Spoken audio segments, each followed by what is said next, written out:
Every afternoon, at precisely 3:15, she arrived. A small woman, wrapped in a woolen coat, no matter the season, her silver hair tucked neatly behind her ears. She would settle into the same corner of the cafe, by the window, where the afternoon sun filtered through the glass and bathed her in a warm glow. A porcelain cup of coffee, black with just a hint of sugar, was always placed in front of her, and she would sip it slowly, as if savoring every drop. But she never spoke to anyone. The cafe staff knew her well. She had been coming for years. They greeted her with polite smiles and quiet nods, but she never stayed long enough for real conversation.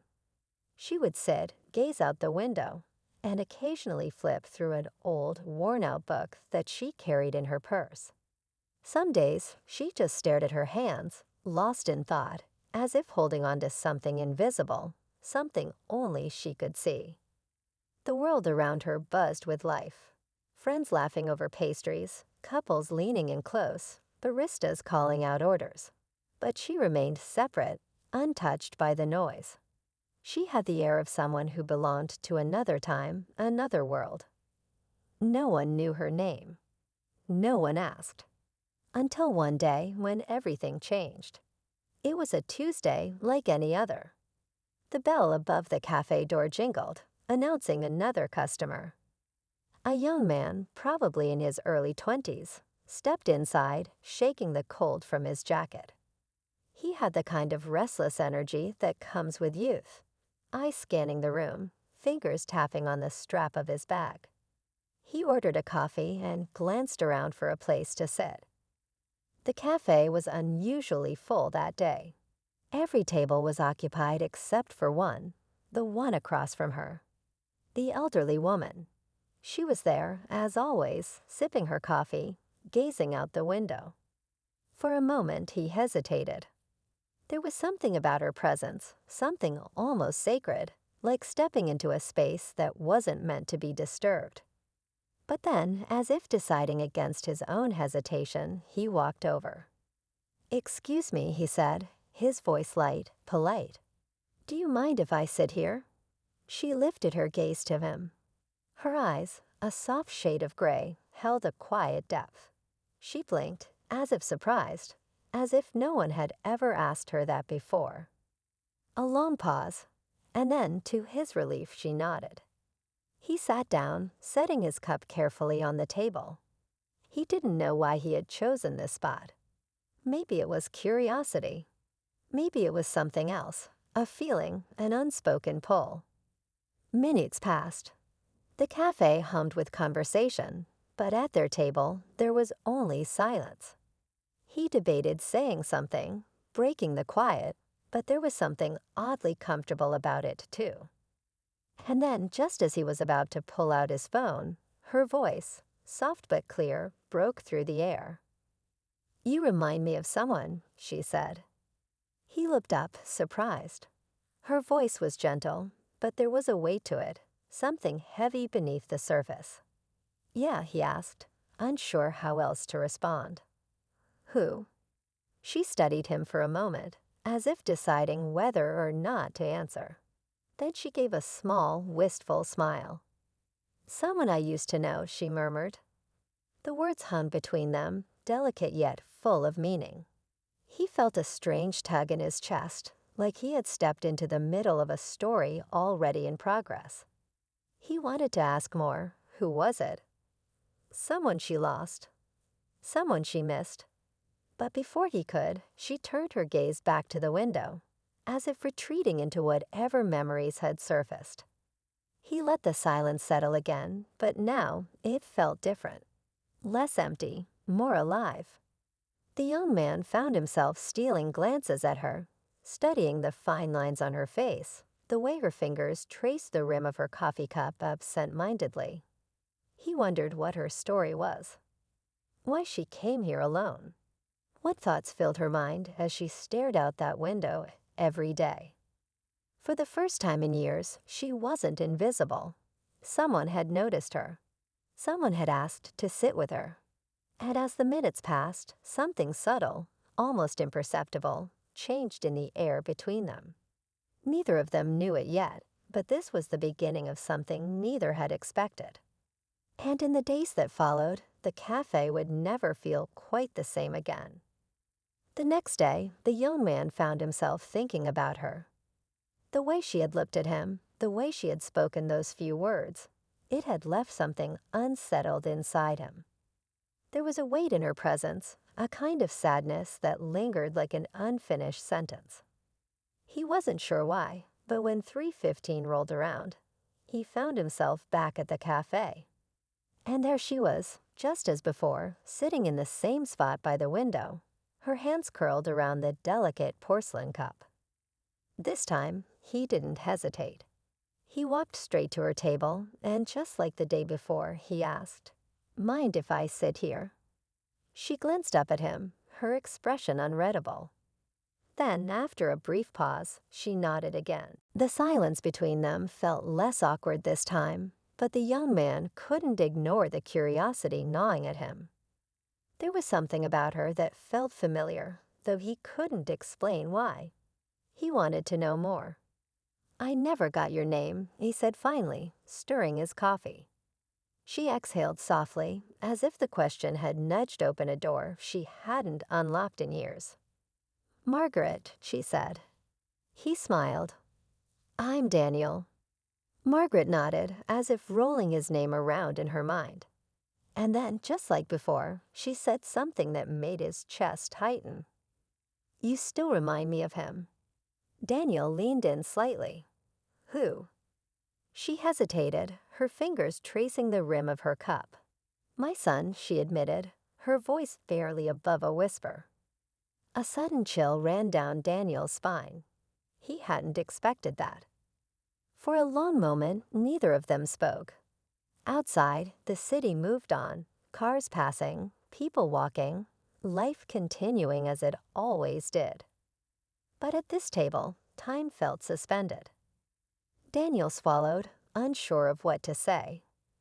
Where is he now? Margaret's gaze dropped to her hands. "Gone," she said simply. The word hit like a quiet, heavy stone. Gone. The way she said it, it didn't just mean far away. It meant something else, something deeper. Daniel sat back, his mind racing. He wanted to ask more, but something told him not to push. Instead, he nodded slowly. "I'm sorry." Margaret looked at him then, really looked at him, as if searching for something in his face. "You have his eyes," she murmured. Daniel felt his breath catch. His eyes? That was impossible. They were strangers, weren't they? A strange thought flickered in his mind, but he shook it away. It didn't make sense. Maybe she was just lost in memories, seeing pieces of her past where they didn't belong. Still, he couldn't ignore the way her words sat in his chest, lingering long after you left the cafe. Days passed, then weeks. What started as a single encounter became a routine. Every afternoon, Daniel would return. He didn't even question it anymore. There was something about Margaret, something that made him feel like he needed to be there. Sometimes they spoke. Other times they simply sat in silence, sipping their coffee as the world moved around them. Slowly, Margaret began to open up. She told him about her son Andrew, how he had been full of life, full of dreams, how he used to sit in this very cafe with her when he was young. He always wanted to see the world, she said one day, a soft smile on her lips. Said he couldn't stay in one place too long. Daniel listened intently, picturing the boy she described. He imagined a young man with bright eyes and a restless heart, someone who had left home chasing adventure. He left when he was 21, Margaret continued. Said he'd write. Call, but the letters stopped coming. Daniel frowned. Did you ever find out what happened? She shook her head. I tried. For years. But it was like he just vanished. Her voice grew quiet. After a while, people told me to move on. She gave a sad chuckle. As if a mother can ever do that. Daniel felt something twist inside him. He thought of his own past, the gaps in his own story. He had grown up in foster care, bouncing from home to home, never knowing where he truly belonged. He had no memories of his parents, just a birth certificate with a name he never recognized. He had spent years wondering who he was, where he came from. And now, sitting across from Margaret, listening to the pain in her voice, a thought began to form in his mind. A thought too big, too impossible to say out loud. Could it be? No, it was crazy. But still, one night, long after the cafe had closed, Daniel found himself digging through an old box of papers he barely looked at anymore. His birth certificate. The name of a mother he had never known. Margaret Walker. His heart slammed against his ribs. The air in his apartment suddenly felt too thick, too heavy. He grabbed his phone, his hands trembling as he scrolled through his messages. He hesitated for only a moment before typing. "Margaret, can we meet early tomorrow? There's something I need to tell you." He stared at the message, his thumb hovering over the send button. Once he pressed it, there would be no going back. But deep down, he already knew. This wasn't just chance. This was something else. With a deep breath, he hit send. And somewhere across the city, an elderly woman sat alone in her small apartment, staring at an old, faded photograph of a boy she had lost long ago, unaware that tomorrow, her entire world was about to change. Margaret woke earlier than usual. Sleep had been restless, filled with shadows of memories she couldn't quite place. She wasn't sure why, but something felt different about today. When she saw Daniel's message, a flicker of unease ran through her. She arrived at the cafe before him, her hands wrapped around her coffee cup as she waited. The world outside moved as it always did. Buses rushing past, people walking quickly to their destinations. But inside, time felt slower, heavier. Then the door opened, and there he was. Daniel looked different today. His usual easygoing energy was replaced by something else, something tense and uncertain. He walked toward her table, hesitated for just a second, then sat down. Margaret studied his face, sensing something unspoken hanging between them. "You wanted to meet early," she said softly. Daniel exhaled. His hands were clenched together, knuckles pale. He didn't know how to say it. There was no right way to drop a truth like this. Instead, he reached into his bag and pulled out an old, crumpled paper, his birth certificate. He slid it across the table toward her, his heart pounding. Margaret's brow furrowed as she picked it up. Her eyes scanned the document, slowly at first, then again, faster this time. Then suddenly, her breath hitched. Her fingers trembled as they traced over a name she hadn't seen in years. Her name, Margaret Walker. She sucked in a sharp breath. Her vision blurred as she looked up at Daniel. Her lips parted in shock. Where did you get this?" she whispered. His voice was quiet, almost afraid. "It's mine." Margaret felt the world tilt beneath her. She looked at him, really looked at him, and suddenly it all made sense. The way he reminded her of Andrew. The way she had felt something familiar in his presence from the very first moment. The way her heart had always known, even before her mind could catch up. A sob escaped her lips. "Andrew?" Her voice cracked, barely able to form the name. Daniel swallowed hard. He had spent his whole life not knowing where he belonged. But now, sitting across from her, watching the emotions crash over her like waves, he knew. "I think so," he said, his own voice shaking. "I think I'm your son." Margaret gasped, her hand flying to her mouth.